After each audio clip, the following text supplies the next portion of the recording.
Happy Pride. This is the focus group.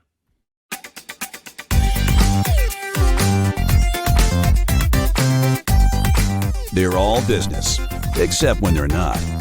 It's the Focus Group with Tim Bennett and John Nash.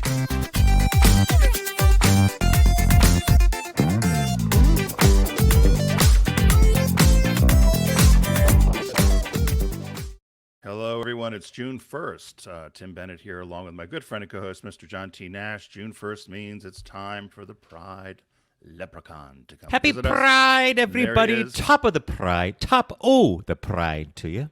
The only thing better would be on if we were on each day, and John could do that for the 30 days of June. But while we're here in June, which is also new federal holiday, Juneteenth, which will be celebrated on June 19th, but many places in the United States and across the globe will be celebrating gay pride or pride events in June. So a lot of our news will certainly revolve around that as well. Particularly today, we're going to, in our Shop Talk segment, talk about 10 brands that actually have pride logoed or pride themed merchandise. And Out Magazine put together this list of recommendations because the money actually does go back into the community to support education or health initiatives with the LGBTQ community. So we'll do that later on in the show today. Mr. Nash, how are you? I am good. Good Memorial Day weekend. We had good weather, at least most of the weekend. Saturday was a little gray, but I got work done. Cleaned the house, cut the grass. The tractor still requires servicing, so that was a push mower job. Again, it's good for me, so I'm not complaining. I don't know why. You're like a masochist. I can't believe you love doing that sort of thing. You must be the only person I know that on the weekends wants to go do yard work. Well, I got to be honest with you. It keeps you moving, right? Well, it does. No one's going to deny that. Did your dad, when you grew up, did you have to do the yard work, or did your dad do it? Yeah. Well, yes. And then one day, my dad decided we had to have an electric lawnmower. Uh-oh. So he bought this electric lawnmower, and he bought a massive extension cord because Way ahead of his time, by the way. Yeah, and I'll forget the day he's sitting on the deck watching me use the electric lawnmower in this overgrown backyard. The thing's clogging up. And then I run over the extension cord, and you saw a little spark, and then you hear zzz, thing just dies. And boy, he hit the roof. Gee, I gotta get another extension cord. How did you run over the cord? Just get a gas lawnmower. Yeah, anyway. How did you run over the cord? Because that's not like you. It was deep in the. It was like there was it. cord everywhere, and the grass is really high, and I was flipping the cord like picking it up and trying to make it like you would do a rope or something, trying to make, and then it did lift up, and by the time it dropped, I was still pushing. It was too late. Went right over and cut it. So My brother and I weren't allowed to cut the lawn. Really? As much as I wanted to. No, my father particular way it needed to be cut, and my brother and I just could not do it to satisfaction. So You could not be trained? I mean, I was... my nephew does it now. Okay, all right. So it's just fine. So it's funny because and then my father had this. I think his dad or somebody they knew had their foot cut off. Like it's almost like one of those scenes out of Mad Men where the mower runs over someone's flip flop of their feet. And Oh my God! cut. Do you remember that? Right, which was, I laughed so hard when I saw that, but I guess not funny for the person. But and so somebody he knew had their foot cut off, toes cut or something with a mower, and he was always adamant about us staying away from mowers with flip flops on or open toes. You know the rules. So that was So we didn't cut the and they grass. were not bad rules, by the way. I would never poo-poo the stay away from the open blade rule. Yeah. It's considering what I went through in industrial arts when one of my industrial arts teacher lost the end of his thumb teaching us how not to use a bandsaw. So That guy for could another be. day. That guy could have been inspiration for all those, like Mr. Bill or any of that stuff on those SNL or Mad SNL TV. sketches, yeah. Remember Fireman? What was it? Was it Fireman Bob? Oh, or he somebody? was It on John In Kerry. Living Color, I Yes, think, and that was yeah. Jim Carrey. Jim Carrey was always lighting something or doing something, and that was your industrial arts teacher. Alfie Miller. Yeah, Alfie Miller. What's it all about, Alfie? Here's how not to use a bandsaw, boys. And we all had those safety glasses on. Zing, zing, zing, zing, zing, zing. Those green things. I just remember standing there, and he puts his hand on a block of wood, and he's holding it at the edge of the platform, and the saw's like ching, ching, ching, ching, ching, ching, ching, ching, ching, ching, ching. The table, the platform is vibrating slightly, and as he's talking, his hand's just drifting. Yeah. And then the blade actually caught the wood, went through and cut the tip of his middle finger off because that was the one that was most extended. And all the little safety goggles look up and down and all around. And I've told the story before. John Sheehy was the industrious one who found the tip of the finger, and he was rushed to the emergency room. Class dismissed. And meanwhile, my teacher was MIA, smoking a joint out back, and left us on our own until about 2:00, and he'd come back and ask us what we learned all day. We wonder, Connecticut education, there's nothing like it. We were experimental education. We were, and your past is present. But although my mom claims, and I believe her, that there's a couple of classes, our generation, our age, had the best of public ed, and end of story. Yeah. And then it all went haywire after that. That's funny. Well, we hope everyone has a good kickoff to Pride season. But without further ado, Mr. Nash, what caught your eye this week? What caught your eye? Here's what Tim and John found. This is for dog lovers. Doggy. And you're going to like it. So I found this on NPR, and I love it because it's just great. And it's basically, the headline says this: Black shelter animals weren't getting adopted. A photographer had an idea. Glam shots. Oh. So a photographer named Maggie Epling was looking for a chance to do something good during her summer break from college, and she found an activity that combined her interest and her love of animals at the local animal shelter. So she quickly found out, though, that there's this thing called a phenomena called black dog syndrome, and in cats it's called black cat syndrome. It's unclear how much the issue actually affects pet adoptions. A 2002 study published in the Journal of Applied Animal Welfare found that black fur negatively influenced adoption rates for both dogs and cats, although later on they debunked that and said, no, it doesn't really do that. But in her case, she thought, I'm going to do something about this. So she began photographing some of the shelter dogs. Oh. And I put a couple of, if you're watching on YouTube, I put a picture up of some of these animals. One of them is called Blinky. He's a pit bull mixed with just one eye. I think the other eye got damaged or was taken out because it was diseased or something. He's been in the shelter the longest, and he had a nice photo shoot. There's also Jersey, a 1-year-old female mixed breed, calm, well-mannered. I think and she's tiny. And then there's like a husky with a one eye is blue, one eye. It's not a husky. It's like a mutt of some sort. But it's almost like a Doberman / Shepherd / yeah. It's definitely a mutt. You see it up on the upper right, and then I think it looks like a beagle mix down towards the bottom left with a little bandana on there. So she did this, and the shelter, their Facebook page went crazy. They began getting a huge number of visitors. Not necessarily to adopt the dogs that she photographed, but to basically come in and see what they can do and see what animals that they had. And so it was a raging success. As of the writing of this article, I believe that all 4 of the dogs that she photographed were in fact found. They found their forever home. I think the one-eyed, the Blinky, the one-eyed dog, the one-eyed pit bull, I bet you he's adorable because they can actually be very gentle, can't they? Yes, yeah. No, before they had the bad rap, the terriers and the pit bulls, they were very much a family dog with kids. You know, the dog in the Little Rascals was a pit bull. Yeah, that's right. It was a pit bull. Yeah, and they were very friendly and loving. And I have friends that have them that love them. Michelangelo Signorelli has 2 of them. A lot of people say they're misunderstood. Is it just the way they're raised? Is that the deal? Well, people say they're misunderstood. I mean, certainly there are some dog breeds that are more aggressive than others. I mean, for God's sakes, the Chihuahua can't be any more aggressive. But you kind of laugh at it, right? Because he's tiny. But if you have a 120-pound dog that's aggressive, well, that's a different thing. But it's I think the way you treat them and train them too. But they're animals, so they can be unpredictable.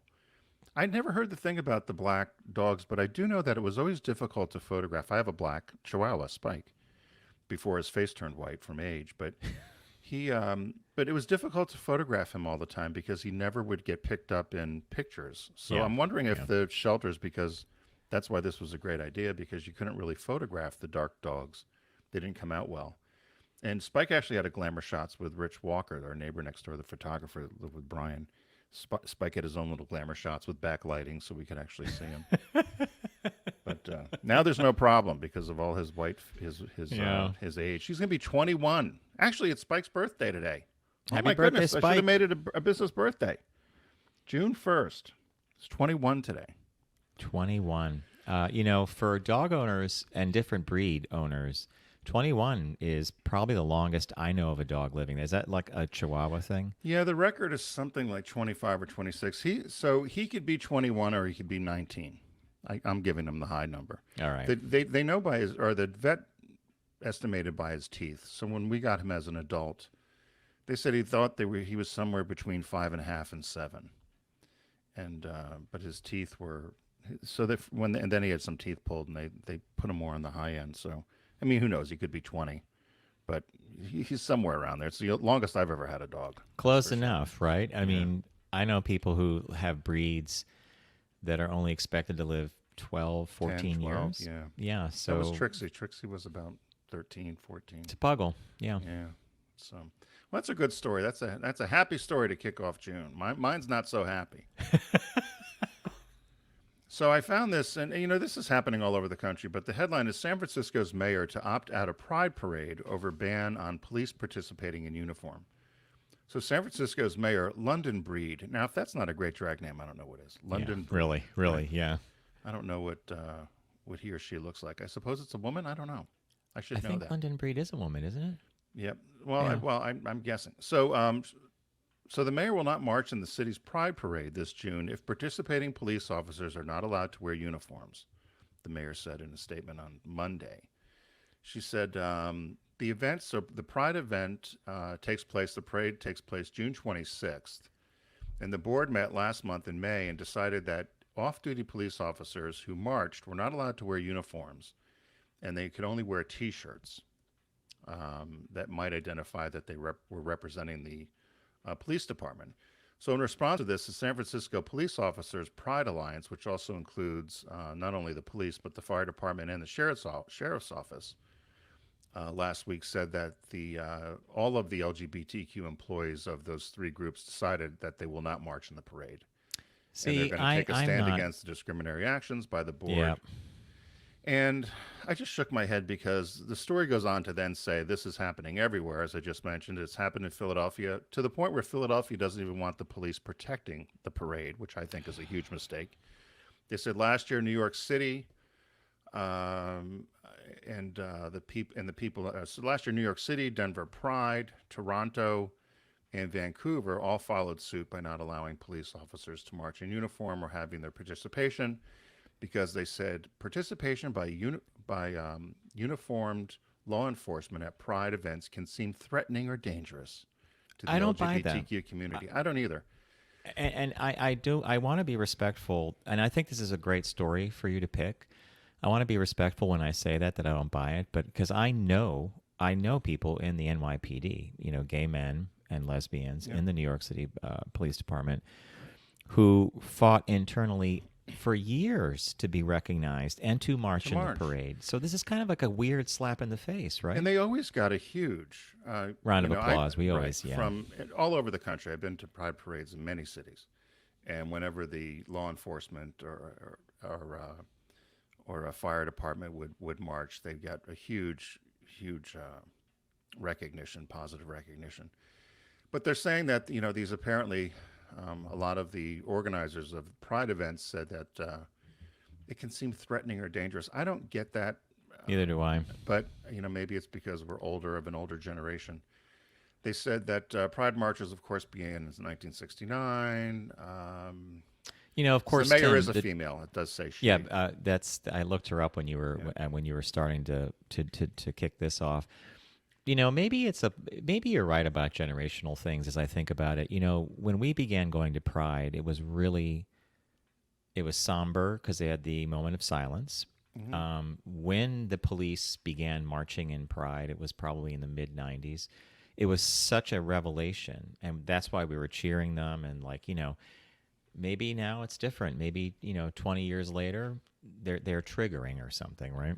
I don't know. Well, they're saying that the police were not supportive, particularly with the trans community, and that they would use excessive force sometimes. But I think a way of a way of.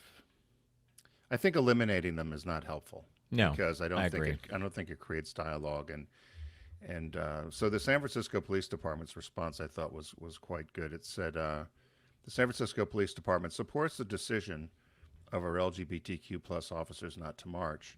Even though our members will not be marching in this year's Pride Parade, our San Francisco Police Department will be on hand to ensure that everyone attending and participating in San Francisco Pride and all the Pride activities over the weekend will enjoy a safe and celebratory time in San Francisco.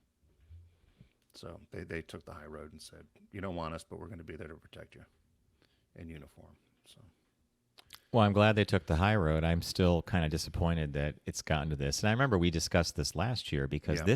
this issue actually was at the root of some of the board members dismantling and of prides, some places, yeah, people right? who Yeah. put on the pride events leaving the organization saying you can't do this. You know, this is crazy. So Yeah, it's we'll see. I mean, maybe some people will these parades, the particular San Francisco parade's not till the end of the month, the last weekend of the month. So maybe clearer heads will prevail. We'll have to see.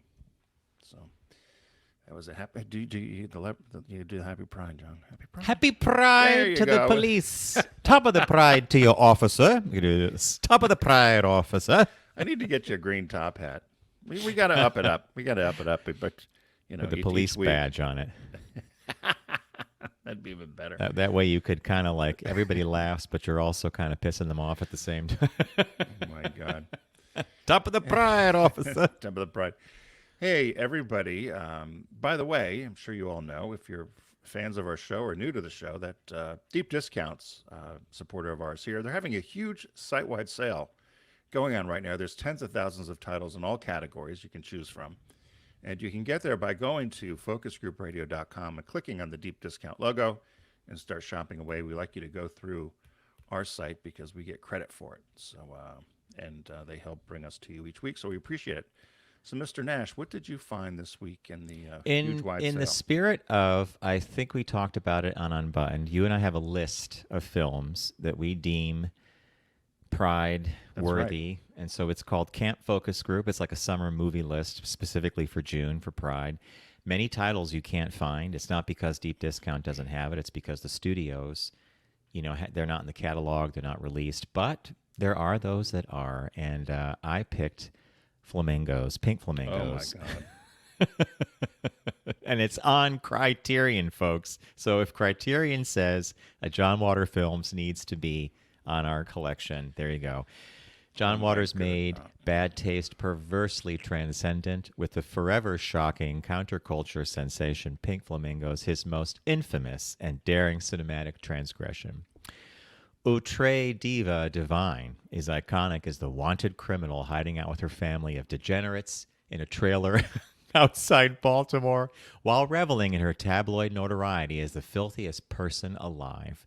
When a pair of sociopaths, played by Mink Stoll and David Lockery, with a habit of kidnapping women in order to impregnate them, attempt to challenge her title, Divine resolves to show them and the world the true meaning of the word filth. Ugh. Then they say incest, cannibalism, shrimping, and film history's most legendary gross-out ending.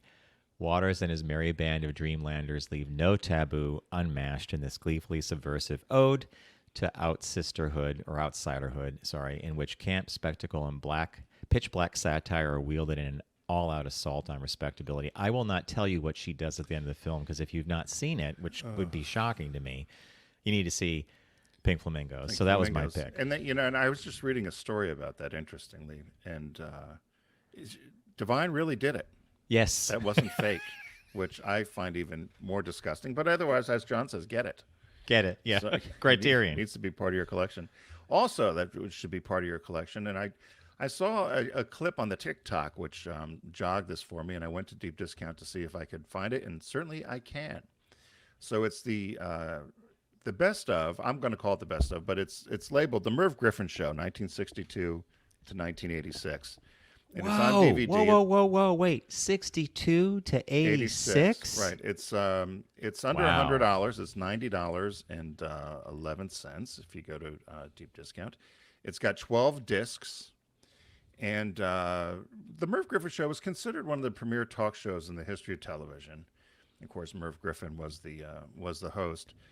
And they said that the show had garnered 10 Emmy Awards and welcomed more than 25,000 guests.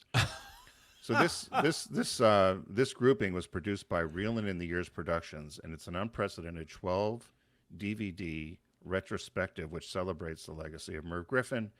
It has 44 classic episodes spanning 42 hours, and then, of course, interviews and snippets along the way from everyone. They said from over 200 different guests from politics, entertainment, music, sports, fashion, literature, and art. Such folks as Richard Pryor, Mel Brooks, Whitney Houston, Jerry Seinfeld, George Carlin, Aretha Franklin, Salvador Dali, Timothy Leary, Andy Warhol, Maya Angelou, Martin Luther King, Rosa Parks, Gloria Steinem, Ronald Reagan, Robert F. Kennedy, Charo, and Martha Stewart. If you haven't seen the Charo and Martha Stewart clips on Merv Griffin, somebody had taken them down. I'm hoping they're on here. I assume they are. I didn't know Martha Stewart was around that long. So Well, this it must have been very early in her career, right? right. This was toward the end of the Merv Griffin show, but Charo was a fixture on Merv Griffin.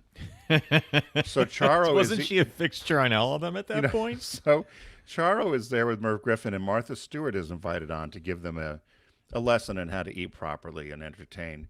And insanity. I mean, Charo is hilarious with Martha Stewart, and Martha is so deadpanned and doesn't find Charo or Merv Griffin funny. I mean, she's very... Which tells you all you need to know, right? Right. Martha Stewart puts his food out, and Charo goes, I can't eat that. It give me gas. And the audience is going crazy, and Charo's trying to say the word diarrhea. This will give me diarrhea. I can't eat this food. Diarrhea. And Merv is laughing, the audience, and Martha is not finding it one bit funny. I mean, which is so great about the clip. So anyway, I'm overselling Merv, but the Merv Griffin. No, you're not. I want to remind people that Merv Griffin also built behind the scenes a King World. Was it King World Enterprises or King World Productions? Wasn't he the force behind Jeopardy Wheel of and a bunch Fortune. of game shows that we love today? Yeah. He was a powerhouse in fact, Ryan Seacrest viewed him as his ultimate mentor. And one day, Merv Griffin said to Ryan Seacrest, it's nice being in front of the camera, but the real power is being behind it. Yeah. And he was talking about the production company. So, and the Merv Griffin show, it's like watching old Johnny Carson, Mike Douglas, or Dick Cavett. These are conversations people Yes. had. It's not a snippet, right? Well, they had time to do it. And the other thing about Merv Griffin, I think you and I have discussed it before, and you might have brought it up. It was his theory on real estate. Buy And at the end of the road. Merv Griffin always said, go to the best neighborhood in town and buy just on the other side of it, which was still considered, could still be considered the bad neighborhood. Oh, no, that's right. That was Merv Griffin, and it was Bob Hope who always said, buy at the last house at the end of the road, because no one could build around you. Right. And the Merv Griffin one, I've thought of Philadelphia a lot, because there are areas, I remember there was a certain area, you don't go by there, you don't want to live there. And then little by little, somebody that was smart enough to have bought there for, buy a house for 30, 40,000, they're now selling for 500,000. 500,000. And yeah. so I think about it now still to say, and I don't have the gravitas, nor am I handy enough to want to rehab a house, but I often thought about it in the city. Think about where you guys are, right? If you had taken that logic, of course we were eating 23-cent mac and cheese, but if you had that logic to be able to go and say, you know what, I'm going to buy 50 blocks north of where we currently live, which is great because someday it's going to be fantastic, and that someday's now, right? Yeah. So- Well, I didn't have that kind of foreshadowing or that foresight. we didn't have the money. Sorry. We didn't have the money. And the money, too. It takes money, right? Only money makes money. Yeah. Anyway, so and last week, what was released last week? The Batman? Well, it's now available, and it's a movie. It's the Matt Reeves noirish adaptation of reimagining for The Dark Knight, and it's called The Batman. And it stars Robert Pattinson, who many of you recognize from the Twilight series. This actually got really good reviews. I'm a Batman fan. There's been a lot of versions of the Batman. Many of us remember Michael Keaton and Jack Nicklaus in one of the first cinematic forays. George Clooney's worn the costume. I think Val Kilmer has as well. But in this telling, Matt Reeves' noirish epic reimagining for The Dark Knight finds traumatized billionaire Bruce Wayne, played, as I said, by Robert Pattinson, early in his second life of costume vigilantism and faced with the serial slaying of ranking Gotham City officials by the mysterious Riddler, who's played by Paul Dano. The Batman's forced to run a treacherous maze of civic corruption and mob warfare. Oh boy, it sounds like DC. To unmask the sociopath and stop his endgame of destruction. Jeffrey Wright, Andy Serkis, John Turturro, Zoe Kravitz, and Colin Farrell star in this adaptation. Available now, as Tim said, from Deep Discount. It's on 4K, Ultra HD, Blu-ray, and DVD. So, recapping. It is a site-wide sale at Deep Discount. We love site-wide sale because everything's on sale. I picked Pink Flamingos. Tim picked the Merv Griffin Show from 1962 to 86. Tons and tons of great interviews, I'm sure. He highlighted Charo and Martha Stewart. And then the release this week is the Batman on 4K HD and, of course, Blu-ray and DVD. We want to remind you that to start your shopping at Deep Discount, go to focusgroupradio.com, click on their logo, and begin your experience there. We're going to take a really quick break, and when we come back, we have a business birthday and a shop talk. So we'll see you soon.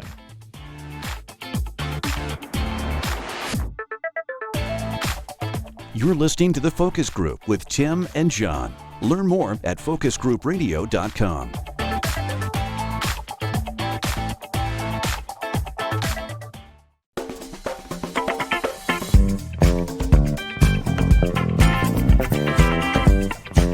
Now back to The Focus Group with Tim and John. Available pretty much everywhere.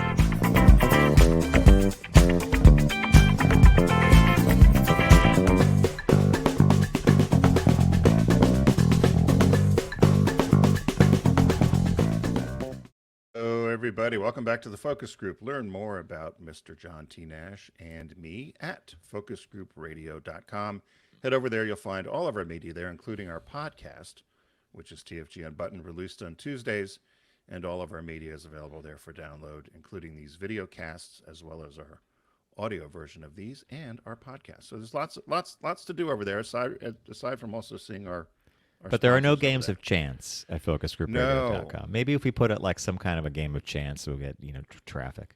Although I do need to send out a pair of socks to somebody, but you reminded me of that with games of chance, purple socks. So. Without further ado, we've got our business birthday, Mr. Nash. Everyone does celebrity birthday greetings, but the Focus Group is the only show in the universe that celebrates business birthdays. So, celebrating, well, he's not celebrating because he's dead. So, Joseph Pujol, Pujol, it's French, John. I don't know. I think I'm saying it right. Pujol. Born January 1st, 1857. He died August 8th, 1945 at the ripe old age of 88, which for that time was quite the length of time to live. He's better known by his stage name, Le Pantomane, Petomane. Am I saying that right? Yeah, I think you are, but I am Pantomime. so dead curious what he was known for Well, by he this was- poster. Right, he's a French flatulist, or professional farter. I didn't know there was such a job. Neither did I.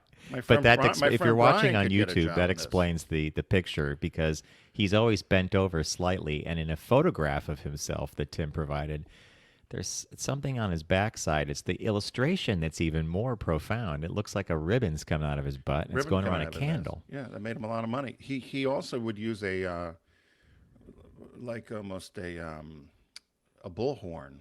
That what do they put up to your not the automatic ones, but the cone that you. Is that what it's called? A Like bullhorn? cheerleaders used to use. Yeah, what is that called? Why am I losing my mind? Anyway, he would use one of those as well and put that near his rear end so people could hear. He was the highest paid entertainer at the Moulin Rouge and became the highest paid entertainer in France, in all of France, and by controlling his sound coming out of his anus. So he was famous for the remarkable control of his abdominal muscles, which enabled him to seemingly fart at will. His stage name combines the French word pétard, to fart, with maniac, which translates to fartomaniac. The profession is referred to as a flatulist, a farteur, or fartiste. It was a common misconception that he passed intestinal gas as part of his stage performance, but he was allegedly able to inhale or move air into his rectum and then control the release of the air with his anal sphincter muscles. Evidence of this ability happened when he was able to demonstrate it while he was in the military to fellow soldiers, and they actually thought it was hilarious. That makes sense, right? Right. So he was born in France. He was one of 5 children, and he went after he left school. He went to study to be a baker, and they said he went swimming in the sea, and he had a strange experience. He put his head under the water and held his breath, whereon he felt an icy cold penetrating his rear. He ran out ashore, and in fright, he was amazed to sense that water was pouring from his anus. So while he served in the military, he told his fellow soldiers about this and his ability to apparently do this, and they would have him entertain them for their amusement. So he would suck water up from a pan into his rectum and then project it and shoot it around the room several yards. No wonder why the French lost. So he found... I wasn't expecting that pan and the water thing, but I keep wasn't going. My either. apologies. He found that he could suck in air as well. So he would sometimes entertain his customers at the bakery by imitating musical instruments that he claimed to be playing from behind the counter. So someone told him in 1887 that he should take his act to the stage. Oh, my God. They said, despite France's somewhat high society, highfalutin attitude, that he was extremely well received, to the point where they actually had to have medics in the audience to take care of the crowd, which would laugh uncontrollably, and some people would pass out from the laughter. So he moved to Paris. He appeared on the Moulin Rouge 1892, was the highest paid performer there. When he auditioned for the owner at the Moulin Rouge was flabbergasted, hired him immediately. Audiences didn't know what to make of him at first. They were all very well dressed there. Within 2 years, he was making 20,000 francs per show, which in today's money is close to $400,000. Wow. Wow. Wow. And he made more than legendary actresses such as Sarah Bernhardt, who was hot at the time in the late 1800s in France. So he, some of the highlights of his act, he could play O Sole Mio. He could do La Marseillaise or La Marseillaise through a rubber tube out of his butt. He could also blow out a candle from several yards away. Now, by the way, I want to mention, based on your time frame here, you said he started at the Moulin Rouge in like 1897, I think it was. Okay, so he was 40. 1892. So he was like 40, 41 when he became a Moulin Rouge star, right? Right. His fans included Edward, Prince of Wales, King Leopold, and Sigmund Freud. Sigmund Freud used to often go to the shows. He ended up putting on a show for a friend of his that had needed some money, put on an exhibition, and the Moulin Rouge got furious with him and fired him. And so then they ended up having a huge lawsuit back and forth. The Moulin Rouge ended up bringing in a woman who said she could do the same thing, but they thought she was just using a bellow from underneath the skirt. And so there were various court cases. And then over the years, they said on and on and on, this would constantly come up. And the French kept trying to tap it down, that this was kind of this was your claim to artistic culture. And even as late as 2006, something called the Fartiste won Best Musical at the New York International Fringe Festival, also the Philadelphia International Festival of the Arts in 2011. All around the world, they've been doing different renditions of this guy and what his act was like. He was also referenced in Blazing Saddles, they said. Is that when they sit around the campfire with the beans? It says Le Pantomime is referenced in Blazing Saddles. Mel Brooks appears in the dim-witted governor, Le Pantomime. So it was the governor. Oh my God! Also, there was a school. Mel Brooks played. Yep. There's a school in the Tim Matheson movie called Up the Creek that they called Le Pantomime University. Also, something with Abraham Lincoln. On and on and on. So anyway, he died at 88, and you can go see his grave in France. So he's a flatulist, John. He could. I don't understand it, but they said he could breathe in air, not breathe in. I guess suck in air. He found out he could do that with his anus, which I imagine is quite a skill. And thank the Lord that he found this skill and that someone actually was willing to give him money in his outstretched hand for it. Because normally this would just be something you might do in a dorm room. I remember we had someone on our dorm. Well, I sat there trying to see if I could suck air, and I'm like, oh, Now, I can't do it. we had a guy in our dorm when I was in college who could light his farts on fire. We had that. And too. there's nothing quite in your life like watching someone lay on their back with a Bic lighter. You know, Just had a there's- burrito. you just never, when you see a little fireball, you're like, ha, ha, ha, ha, yeah, that's college. Yeah. Yeah. So happy birthday, Pujo. I don't know. I can't imagine, but can you imagine making $400,000? It was $393,000 a show. And adjusted for inflation, right? In 1892. It's amazing. I mean, he's bigger than the robber barons. and all he had to do was shoot water out of his ass. It's Blow out a candle, sing a song. blow out a candle, play a tune. What were there were the guys that, what was it, the poetry of penis or penis puppetry? Oh, Wasn't the that on- puppetry of the penis or something, right? Did you go see that? No, but I remember hearing about it. One of our friends did. Maybe Pat and Gary went to see it. But I remember you telling me about someone who had gone to see it. And it was very serious. But they would take their units and fold them. And they were like puppets. origami, right? Yeah, yeah. Yeah. So there you go. Happy Pride. The Speaking of which, yeah. Speaking of which, our shop talk today comes from Out Magazine, and everybody knows during the month of June, not everybody, but the country seems to go haywire with pride products and want you to buy things with rainbows on them and empowerment products and so forth. But the Out Magazine decided to put together what they said were 10 items or 10 companies to support, because they said, while every year people are putting a rainbow sticker on something or try to get you to buy existing products, that these 10 companies or 10 brands actually are putting their money where their mouths are, and they're supporting LGBTQ organizations. So what was the first one, Mr. Nash? First one would be the Walt Disney Company and their Pride collection. They have offerings from Star Wars, Marvel, and of course classic Disney and Pixar logos and characters. And what they do is a simple T-shirt, and it looks like they've done the rainbow to the logos.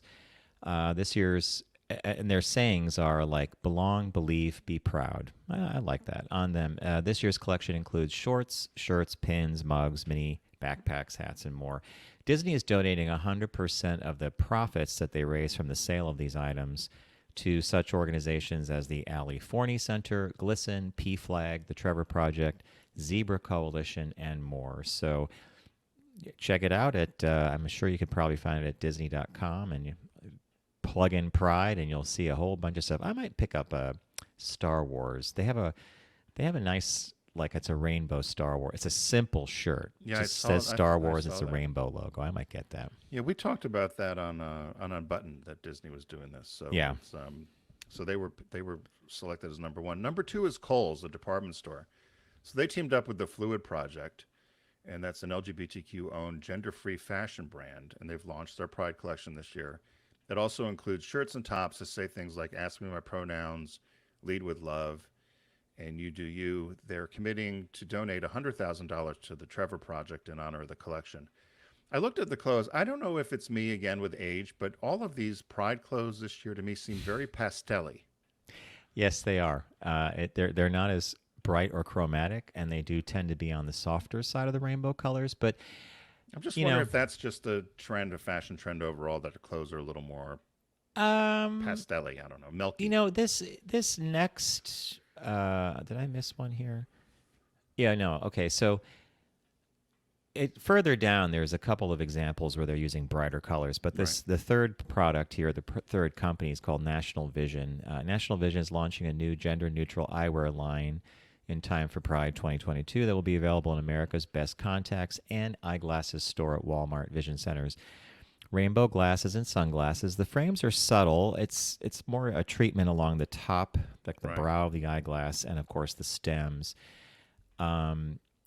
It's in two different styles: two-tone, oversized geometric designs, and crystal frame. In conjunction with the launch, National Vision is donating $25,000 to the Matthew Shepard Foundation, which I think is pretty cool. Yeah, the glasses. I mean, talk about something you'll have all year, right? Because if you're getting prescription Yeah. glasses, you'll certainly be wearing them more than just through Pride events. Number 4 is the North Face. The outdoor clothing brand is celebrating Pride this year with their collection of hoodies, jackets, tees, shirts, and slides perfect for Pride Month or a camping trip. They're donating $100,000 to Brave Trails, which is a organization which inspires LGBTQ youth to explore the outdoors. One thing I will say, I love North Face and I love North Face clothing. I think this logo they did for Pride is horrible. Okay, so this was the one I was going to talk about. So the North Face has this logo already, right? And did you notice how part of it is really bright, the rainbow colors, and then it kind of does something and turns pastel-y? I'm not sure I like it. I'm with you. They tried to combine everything. They did the rainbow flag, plus they threw the trans flag in, then they did the black and brown stripes, and it ends up being a mess. I mean, you might as well use the Pantone guide, right? And just throw that on there. Yeah. But it looked to me, I thought they did a horrible job with the logo on that. They could have gotten away with that one burst of primary colors, the closest to the North Face, but it's designed by committee. Everybody needs to be satisfied. Number 5 on the out list of Pride products that actually are giving back directly to the community is Uggs. We all know the Ugg boot, right?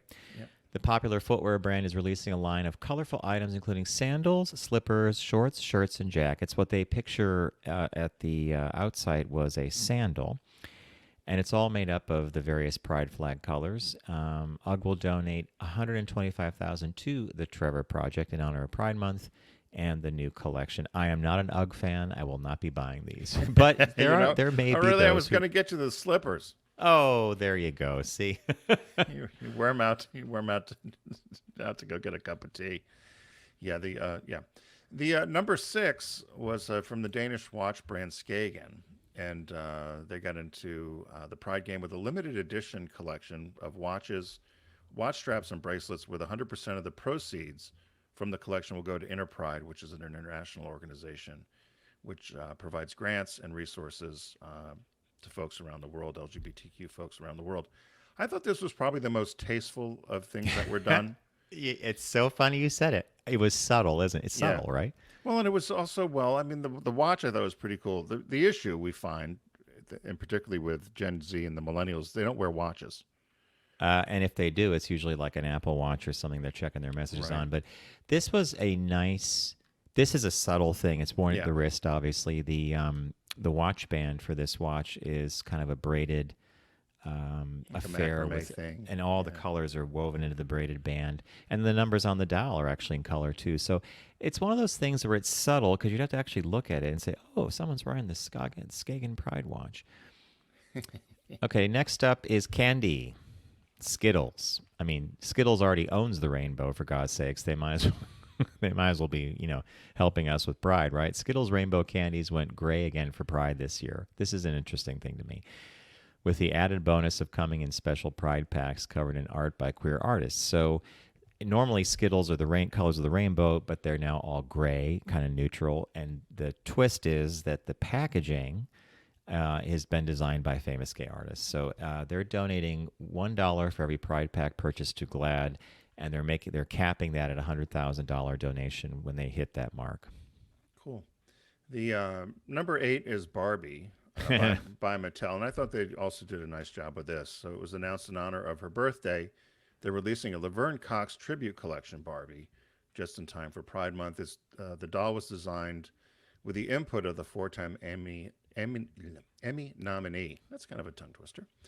It's available at Target, Walmart, and of course online. Barbie will also be making a donation to Trans Families SOS in Cox's name. The doll looks actually kind of cool. I thought they did a nice job with the doll. Yeah, well, imagine having a doll made after you. I know. mean, it's like kind of cool, right? So, number 9 was an interesting one to me as well. I think it's kind of fun. It's a 1-800-Flowers.com in celebration of the month.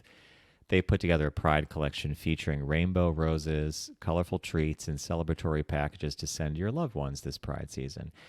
They're donating 20% of net proceeds from the collection to GLAAD, not specifying what that means. I don't see it capping at a certain thing.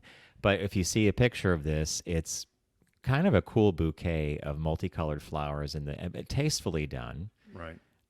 if you are a purist, you might not be thrilled with that because I kind of like flowers a certain way, but I think it's colorful and bright. Yeah, I thought they looked colorful and bright too. I don't know who I'd send them to. You gonna send flowers to anybody? Rarely, and when I do lately, it's been for a very specific reason, like sorry to hear about your loss. So, I won't be getting a happy Pride bouquet. yeah, no. No, all right. And in number 10, one of our favorite British brands, Doc Martens or Dr. Martens, a legendary shoe company, and they've reimagined their classic shoe into a Pride edition. It's the 1461 Pride shoe, which is a 3-lace, 3 eyelets. And they're going to donate $200,000 to the Trevor Project in honor of the collection. I didn't particularly like the white one. I thought it looked like a nurse's shoe. But That was my thought too. the Do they black have other ones, colors? Yeah, I went online to look, and they've got a lot of things. The big mystery to me was I did not know what the 1461 shoe was. So it But took me that's a like while their- to figure it out. It's one of the shoes they're most known for beyond their boots. Okay. Do you know what 1461 would stand for? Because they kept calling it the Pride Edition, the 1461 Pride shoes, and I thought, is there something to do with Pride? And January 4th, 61 somehow? well, that's when the shoe originally came out, January 4th, 1961. So you're very smart. Did you look that up while we were talking? No, I didn't. But that's a year, that's earlier than, the 1461 doesn't correspond to, it probably corresponds to something in history, but that's a long right time before ago. Columbus sailed. Yeah.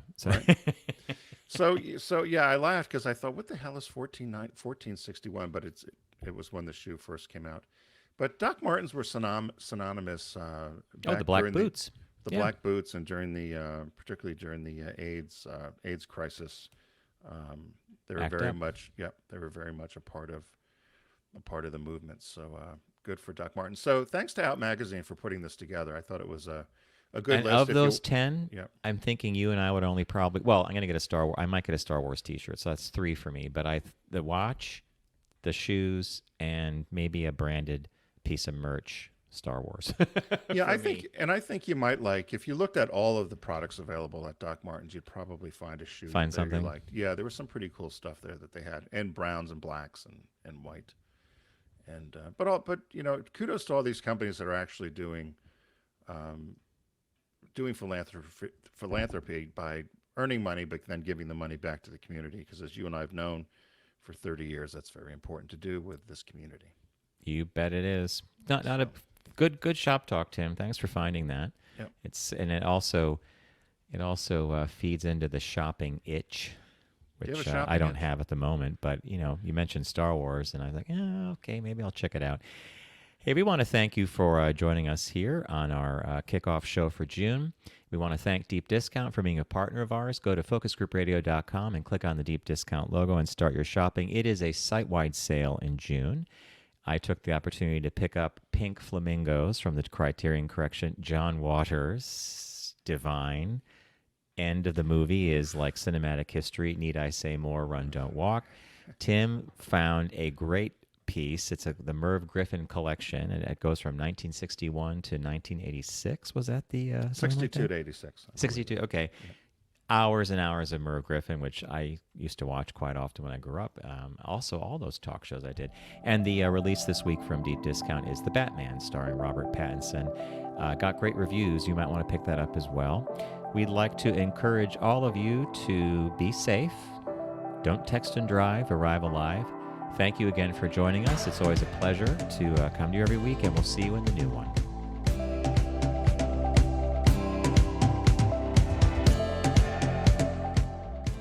It's The Focus Group with Tim Bennett and John Nash. Accessible on all platforms. Subscribe, like, and rate us on your platform of choice.